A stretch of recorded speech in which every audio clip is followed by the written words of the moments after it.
Fears to Fathom Carson House is the third game in the Fears to Fathom series.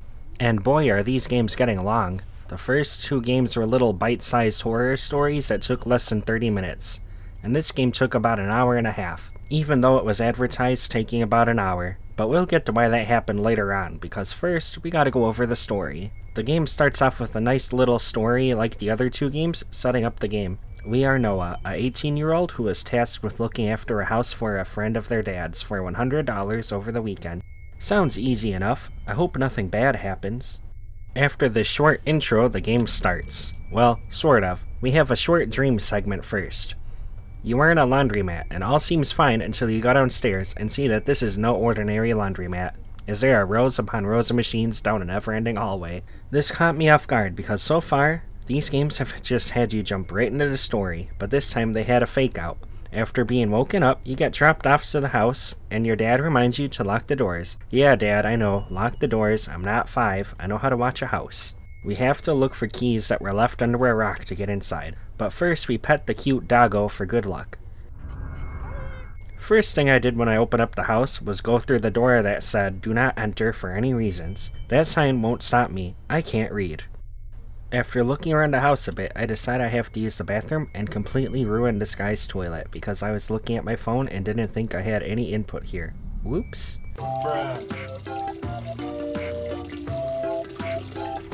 We then get a text from Carson, the homeowner. He tells us to feed his dog and that all the food is kept in his basement. However, upon entering the basement, we find that the lights don't work and I ran out of there like my life depended on it. I know what type of game I'm playing. There's someone hiding down there for sure. Suddenly, Carson remembers that the lights don't work and tells us there is a flashlight that we can get to use for the basement.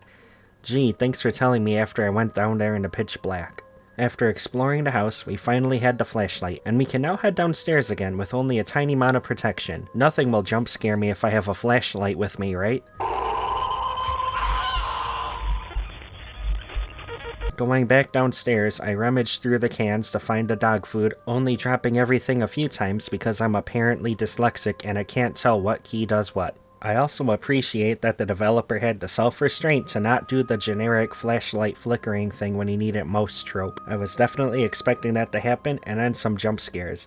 But surprisingly, this was the only time we need to spend in the basement for the entire game, which was a bit of a disappointment because it was a pretty interesting location and was by far the spookiest area in the house. But that's probably because it was dark down there. After finding the can opener, we feed the doggo and pet him again for more good luck. Carson texts us moments after finishing his task. He wants us to fix his computer for him because he got a virus or something. We go to his computer room and find out that he's got a crazy setup going on. Like, look at all of this equipment. Is he a government spy or something? What's he need all this stuff for? He gives us his password, and it took me an embarrassing amount of time to type it in correctly because Noah is too stupid to look at the computer screen and his text messages at the same time, but we eventually make it in. We find out pretty quick what the issue is after logging in. All of his desktop shortcuts give a critical error after clicking on them, minus the browser. Oh, and the short video that he has in his recycle bin that is cursed. The video is called Guide to Be a Better Person, and is made by Mr. Carson himself, and I think he was trying to make his own analog horror series or something because it's pretty creepy, having scenes like this.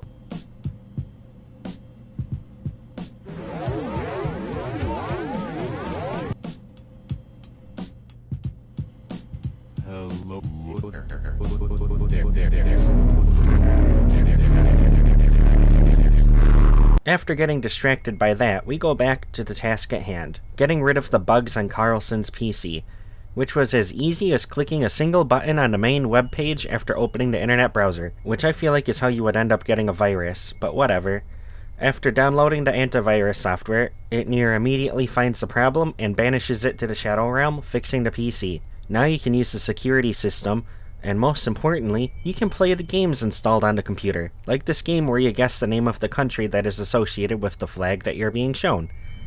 I did horrible with this because I am American and I only know what my own flag looks like.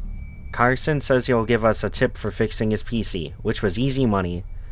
Suddenly, your girlfriend tells you to watch TV because your favorite show is on.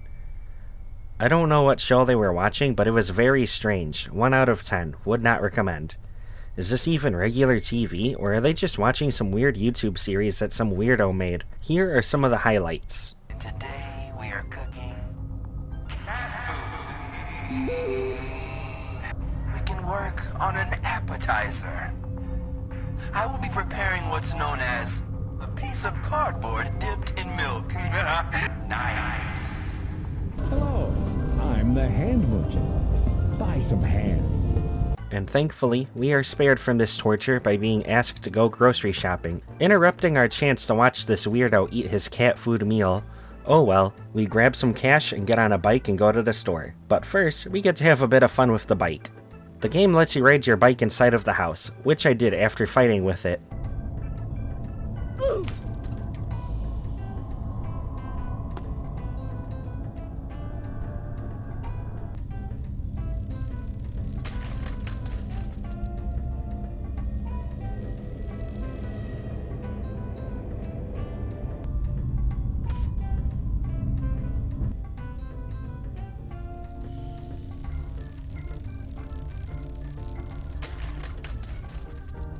If you keep falling over, you also get some special texts making fun of you for not knowing how to ride a bike. Eventually, I was done messing with the bike and decided to go to the store. The grocery shopping section was a nice change of pace from the house, which was starting to get a bit boring. Here we have to actually shop for stuff, which I hate doing in real life. Now shopping was pretty straightforward. You grab a basket and you click on the items on the shelf, and then they get thrown into your basket in a very glitchy manner, which was quite entertaining. At least it was until I found out I grabbed the wrong thing, and instead of just taking the said thing out of the basket, I had to flip the whole basket over and pick up everything off the floor. Not to mention, Carlson is a liar. He said pick up something for myself, but when I went to the register, the game wouldn't let me progress unless I only had what was on the list. He, however, makes up for this later once we get home. When we get home, we have to put away the groceries.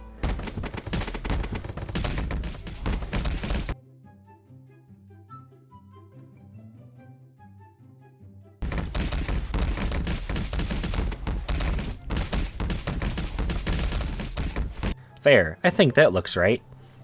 We decide to get to work on some schoolwork, but first decide to pee all over the floor and toilet again and the other toilet in the house. Hope I don't have to get charged for cleanup. After getting back upstairs to the computer room, we are about to get our schoolwork done when our friend texts us to look up Mr. Carlson's divorce on the internet. A little nosy, but I guess we'll see what the problem is. Oh, that's not good. Right after reading this, we hear the doorbell ring. We use our fancy Five Nights at Freddy's camera setup to go take a look at the front door and see a pizza delivery guy. Strange, because we didn't order any pizza.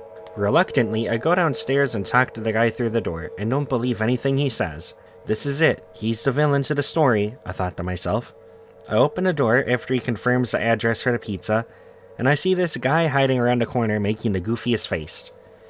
He really was a pizza delivery guy, so I take the pizza and eat.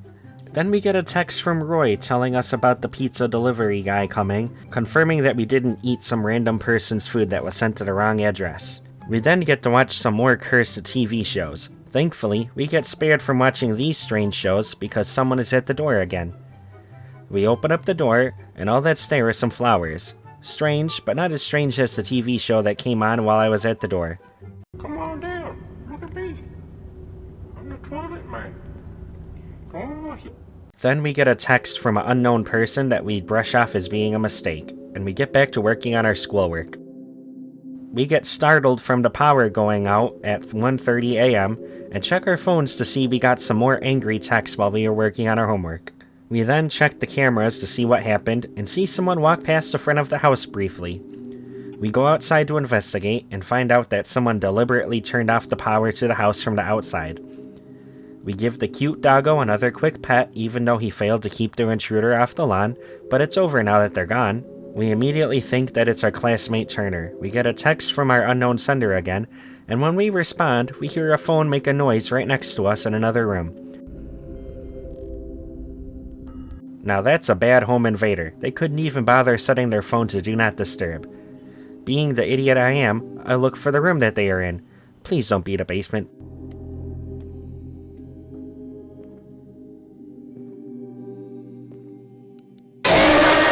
Oh, found them. Wasn't the basement. I guessed right and went into the other door that had a sign that said do not disturb, and it looks like the intruder can't read either, because this was where they were hiding. A brilliant plan, really. If we listened to the sign, we wouldn't have found them at all. Apparently, finding them was not what we were supposed to do, because they jump scare you, and now you have to try again. So here's where I start to dislike the game a little bit. The checkpoint for this part is not that good. You have to do so many scripted events back to back to progress the plot, and after doing it for the second time, I was already getting bored of it all. What you're supposed to do is ignore the obvious text notification sound from the intruder and head upstairs to your room to work on your homework. But then you hear something downstairs and find that the oven is on. Before going back downstairs to take care of the oven, we also get a text from a classmate saying that they are not at our house messing with us. Noah really should have called the cops at this point, man. But back in the computer room, you check the camera and find some lady wandering around your house. I, not being afraid, decide to go confront her. Bad idea.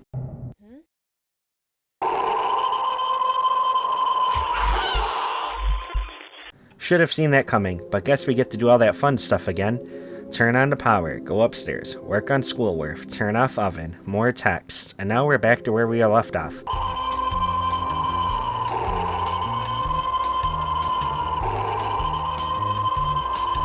Oops, I died again. Gotta do it all for the third time in a row now. What you're supposed to do is watch her on the camera slowly try rooms until she gets to the door to your room. Well, the one that's blocked and locked anyways. Here you find out that it's your ex-girlfriend that is totally a normal person and just wants to talk. Definitely doesn't want to hurt you or anything. You talk to her for a short bit, and the dialogue options you pick don't really matter because they all lead to the same ending. And then she realizes that there's a second unlocked door to your room. You're supposed to go to the laundry room to hide, and she must be deaf or something because she couldn't have possibly missed the sound of two doors opening back to back like that, but whatever. Now here you have to be super quiet if your mic is on. Noah.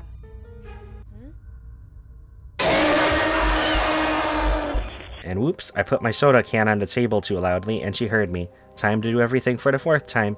Yay, I love this game. What you're supposed to do is not make any noise at all and wait for her to walk all the way into the room you were just in. And then the game will tell you when it's safe to run out the house. And that's it. That's how the game ends. You escape and the cops show up and don't even find anyone in the house. But that's okay, she was on camera. And you know where she lives. So justice is served, and you survived. So this game had a lot more content than the last two games, and I enjoyed the game all the way through. Minus having so many scripted moments at the end that you have to repeat every time you restart.